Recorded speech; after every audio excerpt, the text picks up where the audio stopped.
Assalamualaikum. Gimana ini kabarnya teman-teman sekalian? Semoga kabarnya baik, sehat selalu dan dilancarkan rezekinya ya. Amin. Teman-teman, ini video pertama saya membahas tentang sejarah atau cerita pewayangan. Ya teman-teman, karena saya ingin belajar dan mengerti tentang sejarah pewayangan. Oh iya teman, karena almarhum bapak saya juga sebagai dalang wayang, makanya saya pengen belajar supaya lebih mengerti lagi tentang sejarah pewayangan. Oke teman-teman, kali ini saya akan membaca cerita tentang lahirnya Gatot-Kaca ya teman-teman. Mari kita simak dan belajar bersama tokoh pewayangan. Kisah ini menceritakan lahirnya kesatria Gagah Perkasa yang namanya terkenal sepanjang masa, yaitu Raden Gatotkaca, putra Raden Bimasena. Juga ini kisahnya awal mula bertemunya Raden Arjuna dengan Endang Manuhara. Yang kelak dari perkawinan mereka lahir seorang putri bersama Endang Pregiwara. Putri inilah yang nantinya menjadi jodoh Raden Gatotkaca. Selanjutnya, tersebutlah seorang raja raksasa bernama Kalapracona dari kerajaan Kiskandapura. Pada suatu malam, ia mimpi bertemu bidadari paling cantik di kayangan Suralaya, bernama Batari Supraba. Setelah bangun dari mimpinya, Prabu Kalapracona pun dilanda kasmaran dan ingin menjadikan bidadari tersebut sebagai istrinya. Prabu Kalapracona segera menyampaikan niatnya kepada Patih Sakiputara bahwa dirinya akan pergi ke kayangan Suralaya untuk melamar Batari Supraba. Patih Sakiputara berkata bahwa tidak pantas jika rajanya yang berangkat sendiri. Tidak pantas ya untuk berangkat sendiri ceritanya. Sebagai menteri utama Kiskandapura, ia menawarkan diri untuk mewakili Prabu Kalapracona melamar bidadari tersebut kepada Bantara Indra. Prabu Kalapracona setuju dan melepas keberangkatan Patih Sakiputara. Ia pun berpesan entah bagaimana caranya Patih Sakiputara harus bisa membawa pulang Batari Supraba, baik dengan cara halus ataupun dengan cara paksa. Demikianlah Patih Sakiputara pun berangkat menuju kayangan Suralaya dengan didampingi Ditya Arimbivi dan Ditya Brandana beserta pasukan raksasa secukupnya. Batara Indra di kayangan Suralaya dihadap para dewa, antara lain Batara Wrihaspati, Batara Jitanggada, Batara Citrasena, Batara Citrarata, dan Batara Arjuna Wangsa. Dalam pertemuan itu hadir pula Bantara Narada yang dapat mendapat tugas dari Batara Guru di kayangan Jonggring Kala.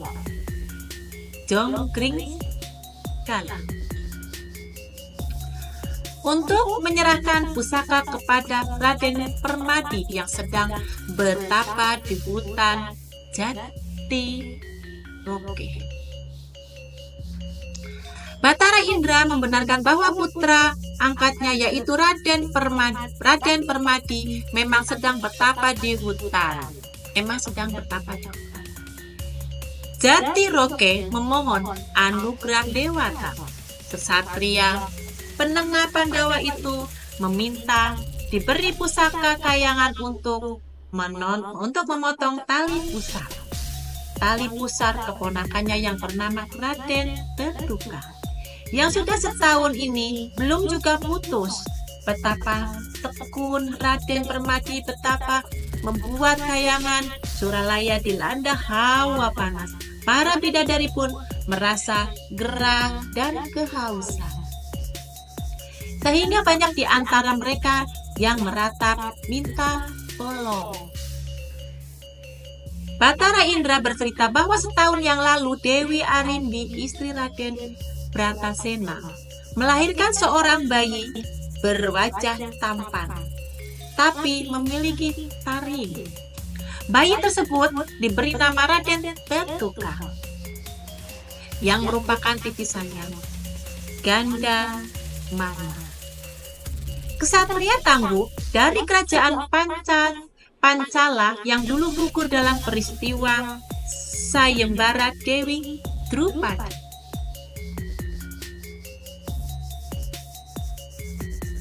Pada saat kelahiran bayi tersebut, Dewi Drupadi ditugasi Prabu Gundatewa untuk memotong tali pusarnya, tetapi gagal. Entah mengapa tali pusar tersebut sangat ulet dan keras, tidak bisa diputus karena Nakula dan Raden Sadewa mencoba membantu, tetapi gagal pula. Raden Bratasena terpaksa menggunakan kuku Pancanaka. Kuku Pancanaka yang terkenal tajam sekali, tajamnya yang luar biasa. Namun juga tidak berhasil memotong tali pusar putranya itu. Setahun kini telah berlalu dan si bayi Raden Tetuka tetap terhubung dengan ari-arinya. Karena didorong rasa prihatin, rasa Raden Permadi pun pergi betapa memohon kepada Dewata agar diberi pusaka yang mampu untuk memotong tali ke pusar keponakannya. Itulah sebabnya Batara Indra pun mengirim permohonan kepada Batara Guru di kayangan Jonggring Salaka akan memberikan pusaka yang diinginkan Raden Permadi. Batara Guru pun mengabulkan permohonan tersebut. Batara Narada lalu diutus pergi untuk menyerahkan pusaka berupa panah Gunta Druwasa dan busur Wijaya dan kepada Pandawa nomor 3 tersebut. Batara Indra gembira mendengar hal tersebut. Ia pun berniat mendampingi Batara Narada untuk menyerahkan kedua pusaka tersebut kepada Raden Permadi di hutan Jati. Belum sempat Batara Indra berangkat bersama Batara Narada, tiba-tiba datang Pati Sekipuntara dari kerajaan Kiskandapura yang menyampaikan surat lamaran Prabu Kalapracona terhadap Batara Supraba. Batara Indra membaca surat tersebut dan merobek-robeknya. Dengan tegas ia katakan bahwa selamanya bangsa raksasa tidak pantas mempunyai istri bidadari. Ia pun memerintahkan Pati Sekipuntara agar segera pulang ke negaranya dan menyarankan Prabu Kalapracona untuk menikahi sesama bangsa raksasa saja. Pati Sekipuntara menjawab bahwa dirinya telah mendapatkan wewenang dari rajanya untuk merebut paksa Batari Supraba. Apabila tidak dapat dilamar secara baik-baik, Batara Indra semakin marah dan memerintahkan Pati Sekipuntara menunggu di lapangan rapat kepenasaran. Jika memang ingin mencoba kekuasaan pasukan Dorandara. Demikianlah Pati Sekipuntara pun keluar dari bersiaga dengan kedua pendampingnya, yaitu Ditya Abiriwi dan Ditya Prandana. Batara Sitanggana dan Batara Citrasena keluar menghadapi mereka dengan membawa pasukan Dorandara. Pertempuran pun terjadi. Tidak disangka kekuatan pihak raksasa sungguh dahsyat. Mereka pun mampu mendesak mundur para dewa hingga berlindung di balik gerbang Kori Selamat Perkasa. Selamat tangkap ya di situ ya. Dia bersembunyi ya di balik gerbang Kori Selamat Perkasa. Bantara Narada merasa tidak ada waktu lagi untuk menunda-nunda. Ia pun pergi meninggalkan kayangannya Suralaya untuk pergi menuju hutan di mana Raden Permadi bertapa.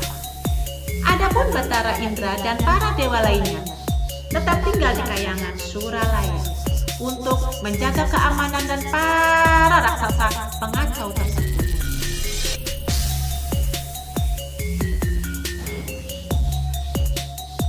Hutan Jatiroke sangat luas dan lebat, di mana Raden Permadi sedang betapa tekun di dalamnya.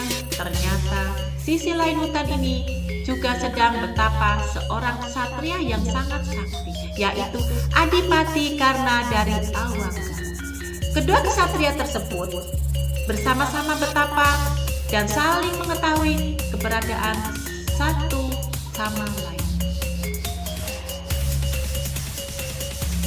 Batar Surya telah mendengar kabar bahwa Batara Narada mendapat tugas dari Batara Guru yang menganugerahkan pusaka Kuntaduwasa dan Wijayadani kepada Raden Permadi.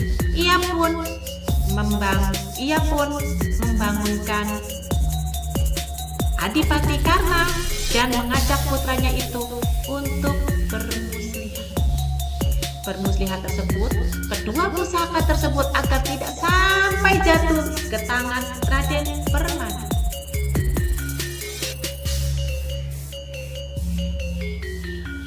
Adipati karena merasa ikhlas jika memang Dewata lebih memilih adiknya sebagai penerima kedua pusaka itu. Ia pun memutuskan lebih baik pulang saja ke Kadipaten Awangga. Tidak perlu meneruskan betapa Batara Surya menasihati putranya untuk tidak mudah menyerah. Jangan menyerah. Ia pun menyarankan agar Adipati karena menyebut kedua pusaka tersebut menggunakan tipu muslihat. Adipati karena menolak dengan halus, namun karena ayahnya tersebut menerus mendesak, ia akhirnya bersedia menjalankan siasat yang disusun Batara Surya. Batara Surya lalu menggerakkan kekuasaannya untuk meredupkan cahaya mentari, karena suasana tiba-tiba berubah menjadi beremang-remang. Batara pun Narada yang terbang di angkasa pun salah jalan. Ia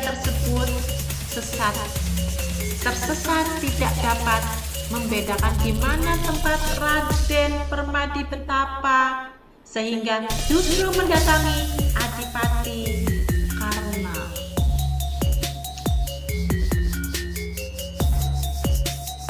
Saat itu Adipati Karna betapa dengan menggenangkan busana ksatria, bukan busana raja ya, bukan busana raja. Dengan demikian penampilannya pun sama persis seperti Raden Permadi. Ditambah lagi dengan suasana yang kini remang-remang membuat Batara Narada mengira Adipati karena benar-benar Raden Permadi. Sesuai rencana Adipati karena pun berpura-pura bahwa dirinya adalah Raden Permadi. Batara Narada menjelaskan bahwa kedatangannya adalah untuk menyampaikan anugerah Batara Guru berupa pusaka panah. Pusaka panah Kuntaduwasa dan busur Wijayadanu kepada sang Pandawa nomor 3. pun menerima kedua pusaka tersebut dengan senang hati.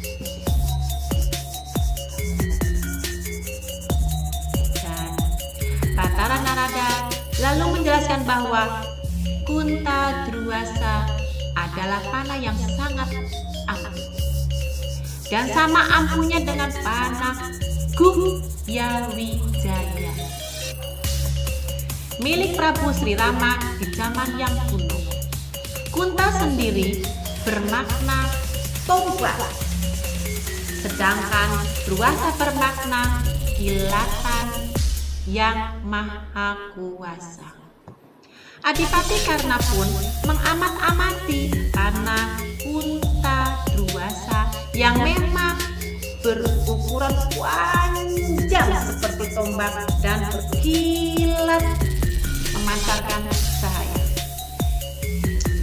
Batara Narada menjelaskan bagaimana cara menggunakan Kunta Druwasa yang panjang tombak selalu tidak dapat ditembakkan menggunakan busur biasa saja. Oleh sebab itu, menembakkan Kunta Druwasa harus menggunakan busur pusaka pula yang bernama Wijayadanu. Adapun kata Wijaya bermakna adalah kemenangan, sedangkan Danu bermakna busur. Kunta Druwasa dan Wijayadanu adalah satu kesatuan yang tidak dapat dipisahkan. Raden Adipati Karna berterima kasih atas kebaikan Batara Narada,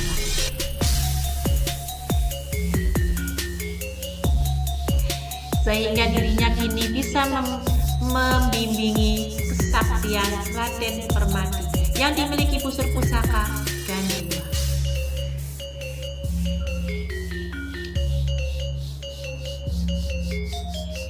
Yang didapatkannya dari Sayembara Dewi Drupadi dulu, Batara Narada heran mendengar Raden Permadi di hadapannya berbicara tentang Raden Permadi gila.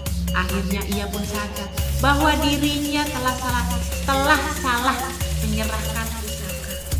Kesatria yang sejak tadi diajakkan bicara ternyata bukan Raden Permadi, melainkan Adipati. Adipati karena yang memang keduanya wajahnya sangat mirip. Batara Narada pun menerima Adipati karena untuk mengembalikan Kunta Druwasa dan Wijayadanu kepada dirinya agar dia bisa diserahkan kepada Raden Permadi yang lebih berhak. Adipati karena menolak. Itu justru mencoreng nama baik Dewata. Orang akan menuduh Dewata sebagai kaum yang pelin-pelan, suka mengubah-ubah keputusan. Alangkah lucunya jika Dewata memberikan anugerah kepada seorang dan meminta kembali karena salah diri. Batara Narada merasa dipermalukan atas sendirinya Adipati. Ia pun melesat pagi meninggalkan tempat itu untuk pergi mencari di mana Raden Permadi yang sesungguhnya berada. Batara Narada menelusuri hutan Jatiroke yang menemukan Raden Permadi sedang bertapa di bawah pohon yang sangat besar. Ia pun membangunkan kesatria tersebut dan menggambarkan bahwa pusaka Kunta Druwasa dan Wijayadanu yang seharusnya menjadi haknya justru direbut dengan cara licik sekali oleh Adipati Karna. Raden Permadi menjawab, ikhlas jika memang Adipati Karna memperoleh kedua pusaka tersebut. Bukankah dulu Batara Narada sendiri yang memperkenalkan mereka berdua adik dan kakak beda ayah, yaitu saat peristiwa alap-alapan Dewi Srutikanti. Lagi pula yang diinginkan Raden Permadi bukan panah dan busur, melainkan kayu kastu mulia untuk memotong tali pusar keponakannya tersebut. Raden Permadi mencerita bahwa Raden Tetuka sejak lahir hingga sekarang berusaha 1 tahun belum terpisah dengan ari-arinya.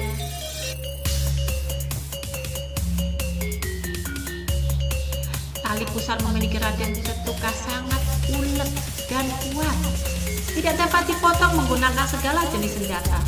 Menurut petunjuk Bengawan Abiyasa dan Padepokan Saptaraga, tali pusar Raden Tetuka hanya bisa dipotong menggunakan kayu kastuba mulia yang tumbuh di kayangan. Itulah sebabnya Raden Permadi pun betapa memohon Dewata agar menganugerahkan kayu jenis tersebut kepadanya. Batara Narada menjawab bahwa ini sungguh kebetulan karena Warangka yang membungkus ujung panah Kunta Druwasa tersebut dari kayu kastuba mulia. Mendengar ini Raden Permadi langsung mohon pamit mengejar Adipati Karna.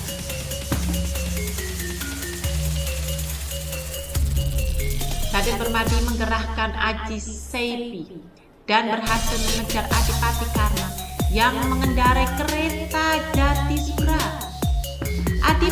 Adipati Karna pun turun pada kereta yang menyambut adiknya.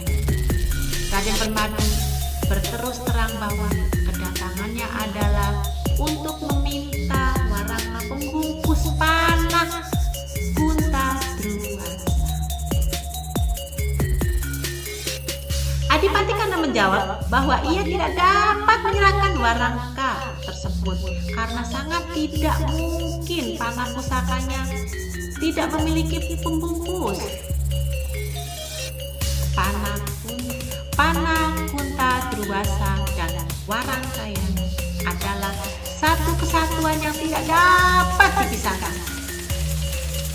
Raden Permadi pun menjelaskan bahwa Warangka panah Kunta Druwasa tersebut dari kayu kastuba mulia, dan benda ini dapat digunakan untuk memotong tali pusar Raden Tetuka. Putra Raden Bratasena, Raden Permadi memohon Adipati Karna agar sudi mengasihi Raden Tetuka yang masih terhitung keponakannya sendiri.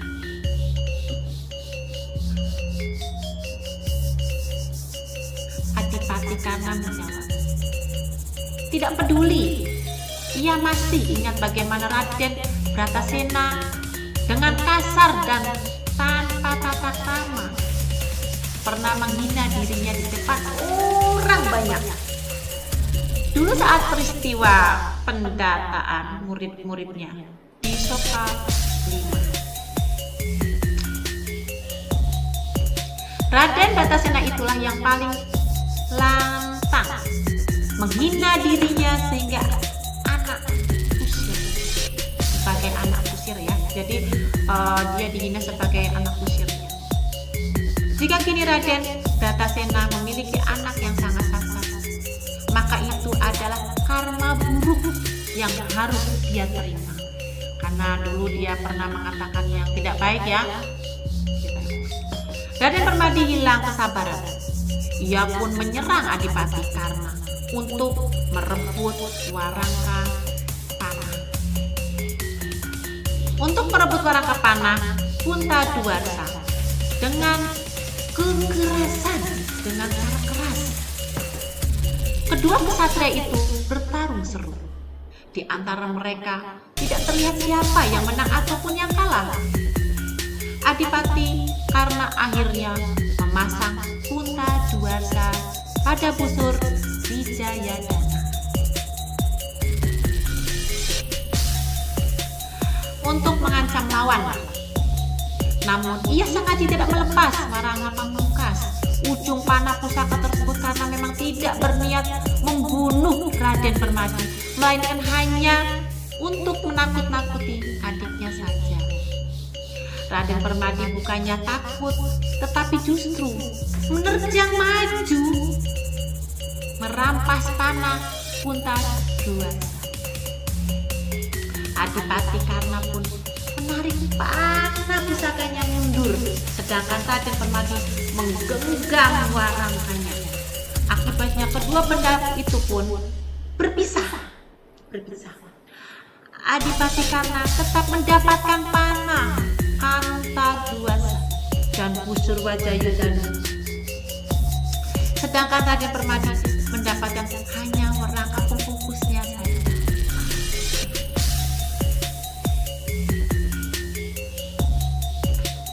Adipati Karna lalu pergi memacu kereta Jati Suraya.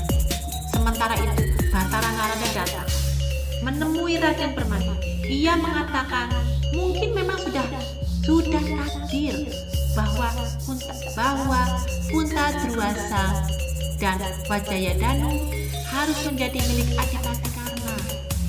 Namun ia meyakinkan Raden Permadi bahwa warangka pusaka tersebut benar-benar terbuat dari kayu kasu bumi yang dapat menggunakan untuk memotong tali pusar Raden Tetuka.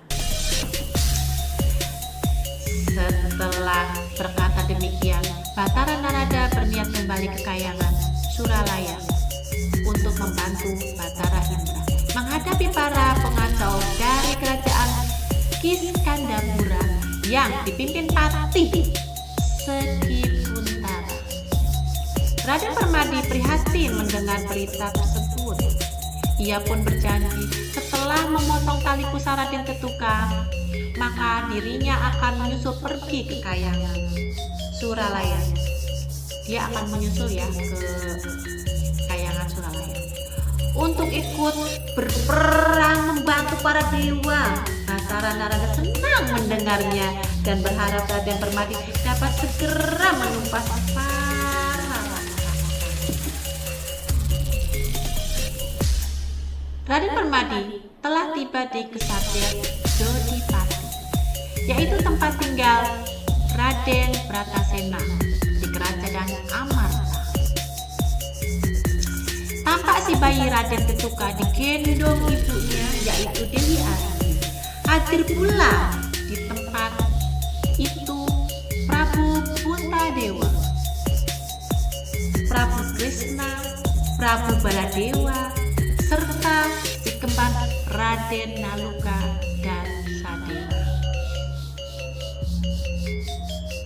Raden Permadi melaporkan hasil pertampaannya, di mana ia berhasil mendapatkan kayu kasu Bamulaya dengan bentuk warangka pamungkas panah Puntadewasa. Panah Puntadewasa ya. Menurut keterangan dari Batara Narada, warangka tersebut mampu digunakan untuk memotong tali pusar Raden Tetuka. Raden Bratasena pun mengizinkan Raden Permadi untuk mencoba. Raden Permadi lalu maju mengiris tali pusar Raden Tetuka. Sungguh ajaib, tali pusar tersebut langsung putus terkena kayu kastu Bamulaya. Hebat ya. Padahal selama ini tidak ada senjata tajam yang mampu memotongnya. Dan yang lebih ajaibnya lagi, warangka kayu tersebut langsung musnah dan bersatu di dalam tubuh si bayi tersebut.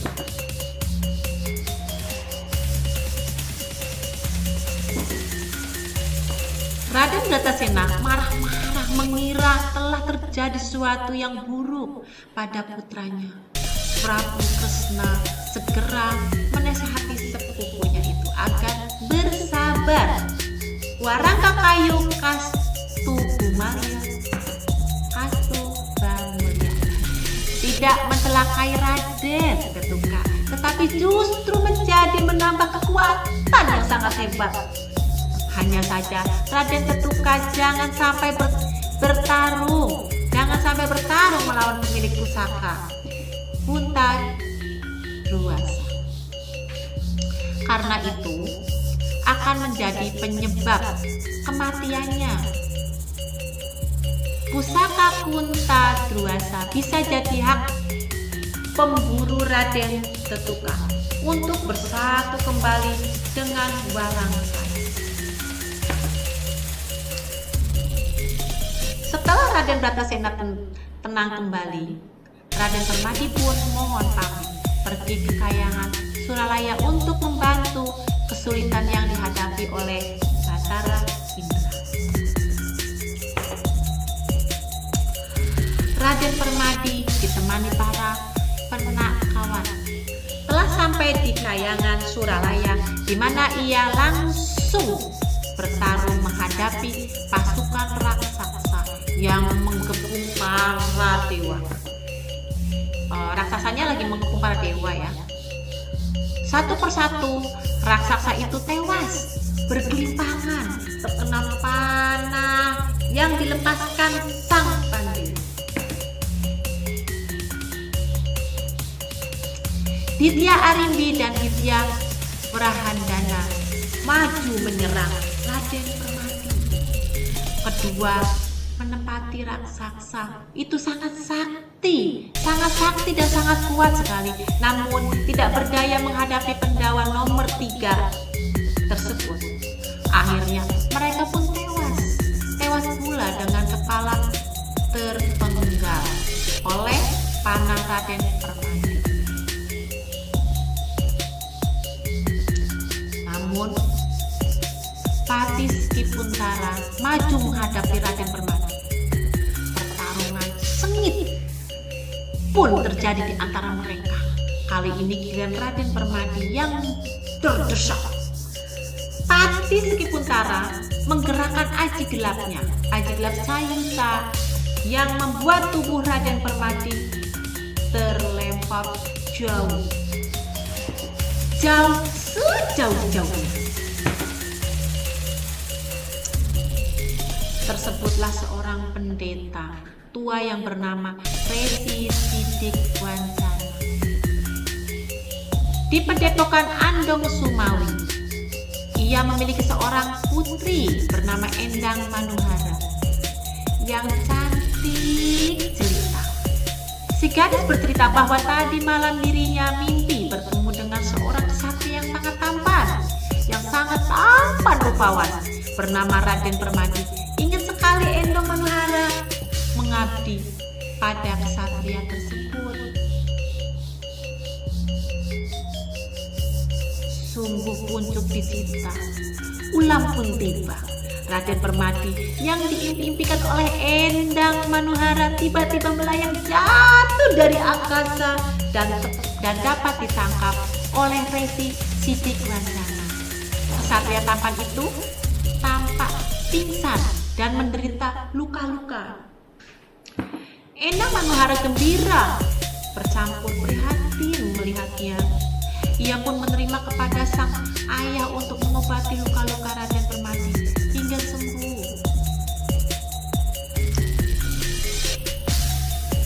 Resi Sidik Wancana yang berwatak welas asih pun mengabulkan keinginan putri tunggalnya itu.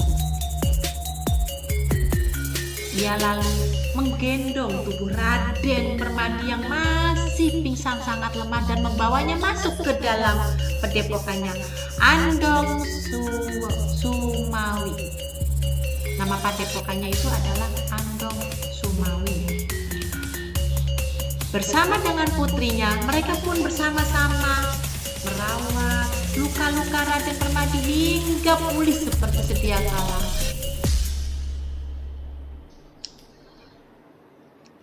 Sementara itu, Batara Guru dari Kahyangan Jonggring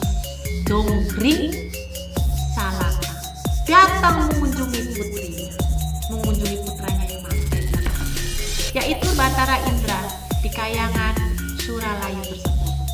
Batara Guru telah mengetahui adanya pasukan raksasa dari kerajaan Kiskandapura yang mengacau Kahyangan untuk merebut Batari Supraba. Maka ia pun datang untuk memberikan pertolongan kepada Batara Indra. Batara Indra dan Batara Narada menceritakan bahwa mereka telah meminta bantuan Raden Permadi untuk menjadi jago para dewa.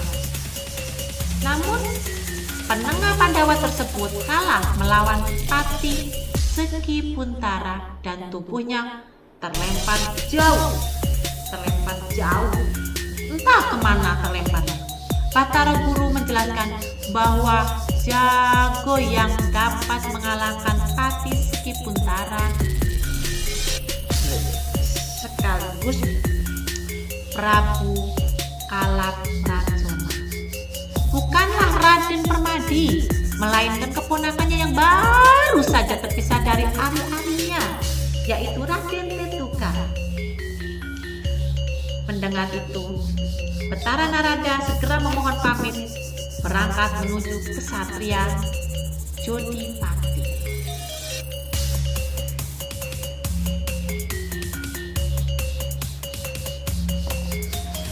Raden Bratasena dan Dewi Arimbi di kesatrian Jodipati sedang menggelar acara syukuran ternyata atas keputusan tali pusat Raden Tetuka. Sambil menunggu kepulangan Raden Permadi dari tugasnya sebagai jago kayangan. Dalam acara syukuran tersebut, Raden Bratasena mengganti namanya menjadi Raden Wrikondara sesuai janjinya kepada mendiang Prabu Arimbi yang dulu ya. Batara Narada yang datang tanpa menampakkan diri segera menyambar tubuh Raden Tetuka yang berada di dalam gendongan Dewi Arimbi. Raden Wrikondara heran melihat putranya melayang sendiri dan melesat dengan cepat di angkasa. Prabu Kresna yang berpenglihatan tajam dapat mengetahui bahwa si bayi telah direbut oleh Batara Narada. Maka ia pun mengajak Prabu Baladewa dan Raden Wrikondara untuk mengejar kekayangan.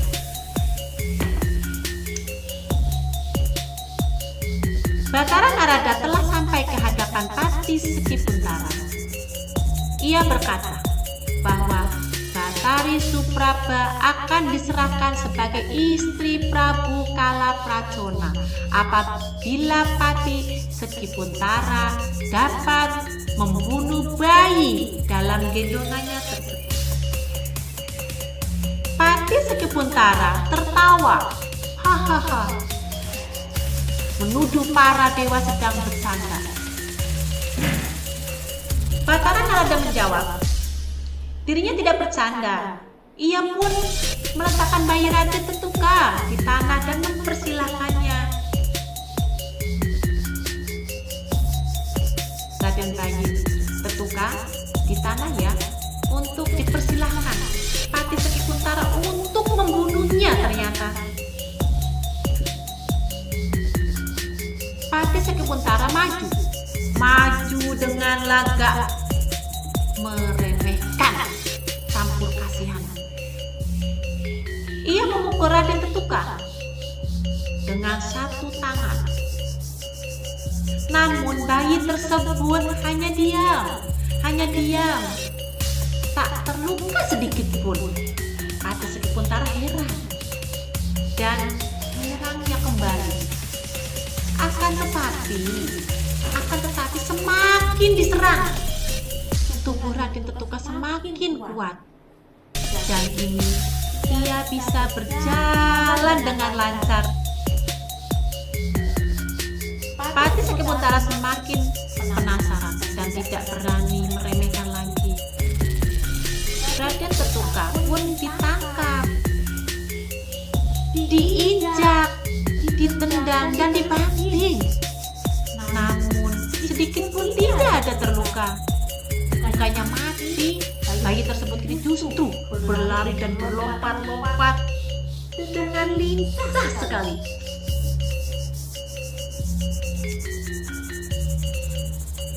Pati Sekikuntara lalu berkata pada Batara Narada agar membesarkan bayi tersebut menjadi dewasa dalam sekejap.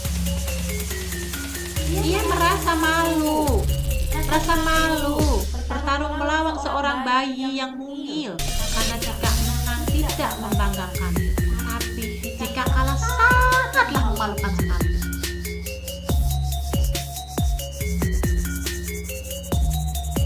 Dan Batara Narada pun menggendong Raden Ketuka dan membawanya ke hadapan Batara Guru yang menonton di kejauhan bersama para dewa lainnya. Batara Guru telah mendengar pernikahan Pati Sekikuntara dan ia segera memerintahkan Batara Narada untuk menceburkan bayi Raden Ketuka ke dalam kawah.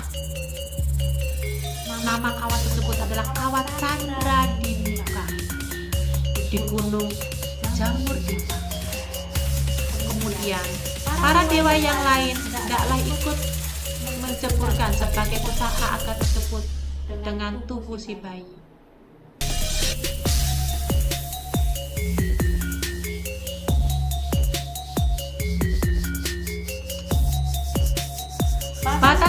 Batara Narada segera menjalankan perintahnya.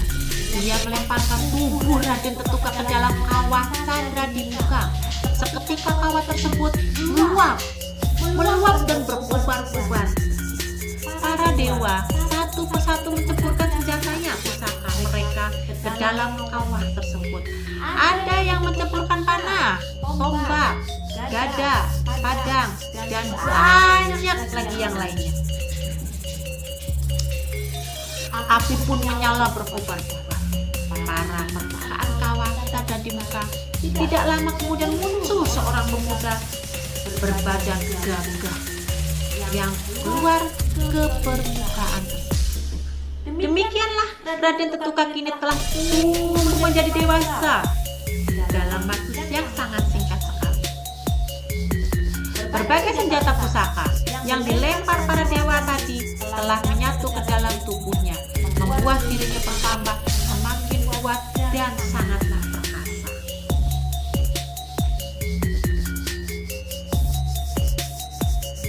Batara Guru menyambut kedatangan Raden Ketuka dan memberinya nama baru, yaitu Raden Gatotkaca. Raden Gatotkaca ya.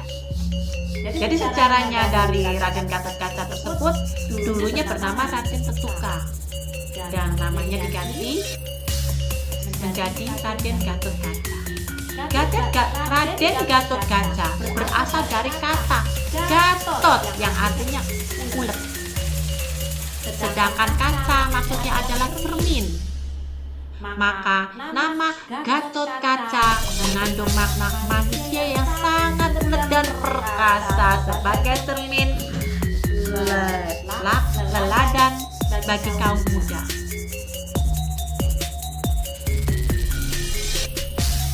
Sampai di situ mengerti ya, ulet dan perkasa sebagai cermin yang sangat teladan bagi kaum muda. Para dewa yang lain memuji keindahan nama baru Raden Ketuka. Mereka pun bergantian memberikan restu kemenangan terhadap pemuda tersebut.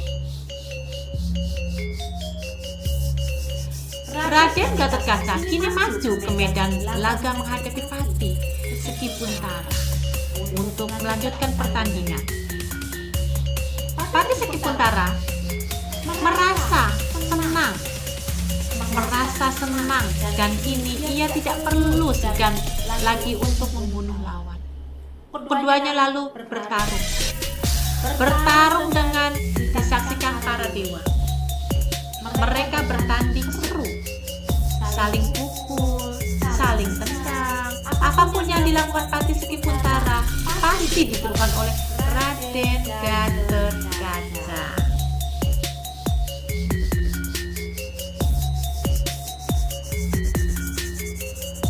Pati Sekikuntara lama-lama terdesak.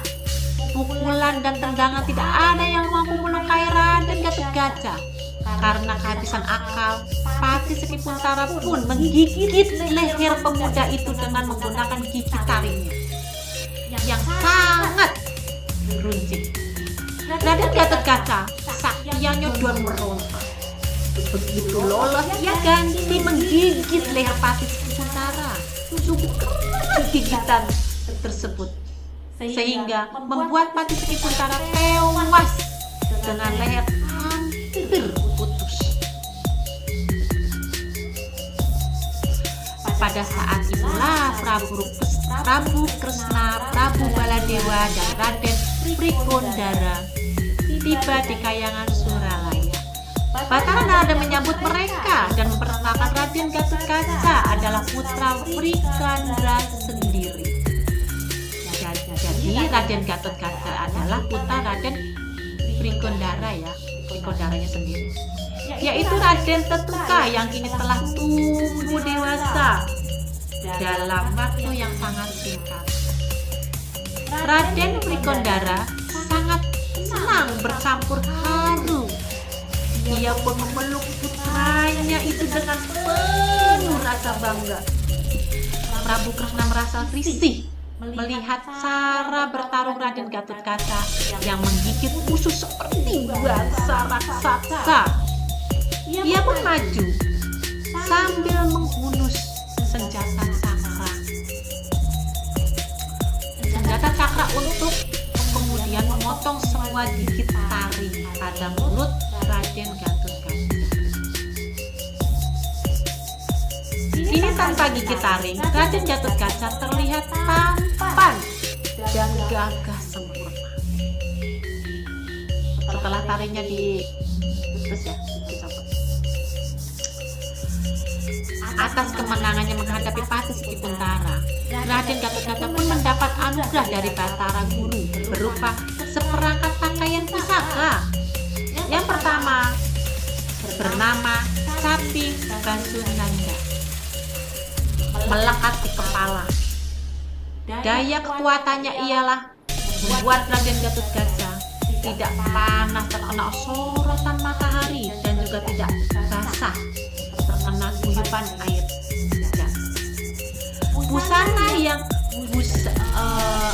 Busana yang kedua bernama Kantong Antara Kusuma yang melekat di dada. Daya kekuatan inilah yang membuat Raden Gatotkaca mampu terbang di angkasa, bergerak secepat kilat dan menerjang dahsyatnya guntur. Kantong Antar Kusuma juga membuat dada Raden Gatotkaca bersinar terang. Namun tidak menyilaukan. Busana yang terakhir bernama Kasut Pandakaca. Busana yang terakhir bernama Kasut Pandakaca.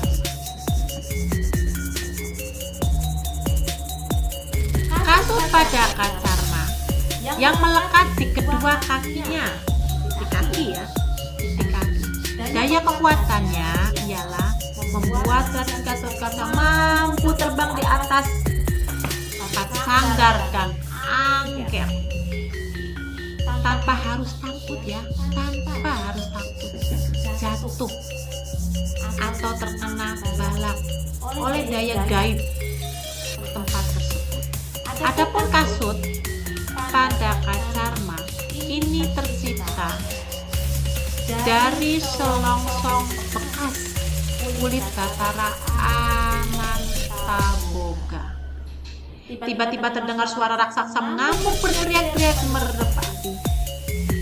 meratapi kematian Patih Sekikuntara. Ternyata yang berdengar adalah Prabu Kalaprasona yang menyusul ke Suralaya karena tidak sabar ingin segera menikahi Batari Sukraba. Melihat pasukan telah tertumpas, ia pun mengamuk merusak bangunan Kahyangan.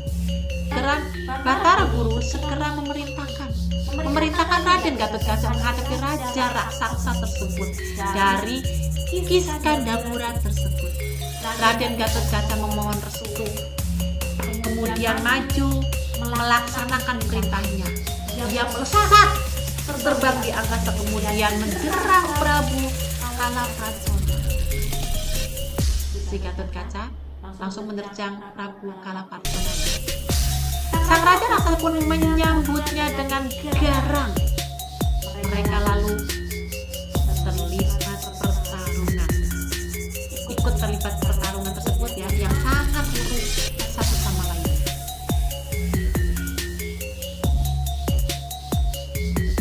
Pati Kalaprasona heran terlihat lawan seorang pemuda gagah, namun memiliki kekuatan layaknya seorang raksasa. Tubuhnya ulet dan keras, bagaikan memiliki otot kawat tulang besi dan kulit tembaga. Prabu Kalaprasona lama-lama merasa terdesak. Pemuda yang menjadi lawannya itu terbang mengisarinya dengan cepat, berkali-kali mendaratkan tendangan di wajahnya. Raden Gatotkaca teringat dirinya kini tidak lagi memiliki taring, karena taring sudah tidak ada ya. Taring sebagai senjata, maka ia pun mendarat di pundak Prabu Kalaprasona. Untuk mengakhiri nyawa raksasa tersebut, kedua tangannya lalu bekerja dengan cekatan. Satu menjebak, satunya lagi menarik dagu, sedangkan kedua kakinya menginjak pundak lawan. Dalam sekejap,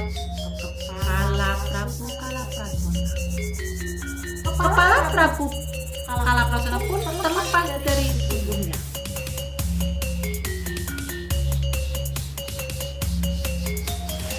Para dewa dan bidadari bersorak-sorak memuji kemenangan Raden Gatotkaca. Batara Guru tampak sangat bangga melihat kehebatan putra Raden Trigandara.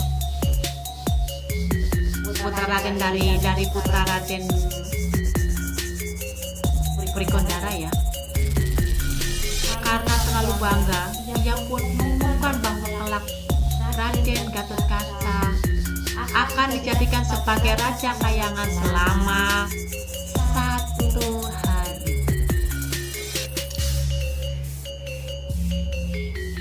Para dewa lainnya terkejut, namun kemudian ikut bersaksi atas janjinya Batara Guru itu. Raden Trigandara lalu bertanya di mana kini adiknya berada. Batara Guru menceritakan bahwa Raden Permadi terlempar oleh kesaktian Pati Skikuntara dan tubuhnya melayang hingga jauh ke padepokan Andong Sumawi. Raden Trigandara tidak perlu khawatir karena Raden Permadi saat ini berada dalam perawatan pimpinan. Padepokan tersebut yang bernama Resi Sidik Wancana. Batara Guru juga meramalkan kelak putri Resi Sidik Wancana yang bernama Endang Manuhara akan menjadi istri Raden Permadi, dan dari perkawinan itu akan lahir seorang anak perempuan yang setelah dewasa menjadi jodoh Raden Gatotkaca. Raden Trigandara lega mendengarkan. Lalu ia memohon pamit kepada para dewa untuk membawa Raden Gatotkaca pulang kembali ke kesatriannya adalah di Jodipati bersama-sama dengan Prabu Kresna dan Prabu Baladewa. Sekian cerita kisah Raden Gatotkaca. Terima kasih.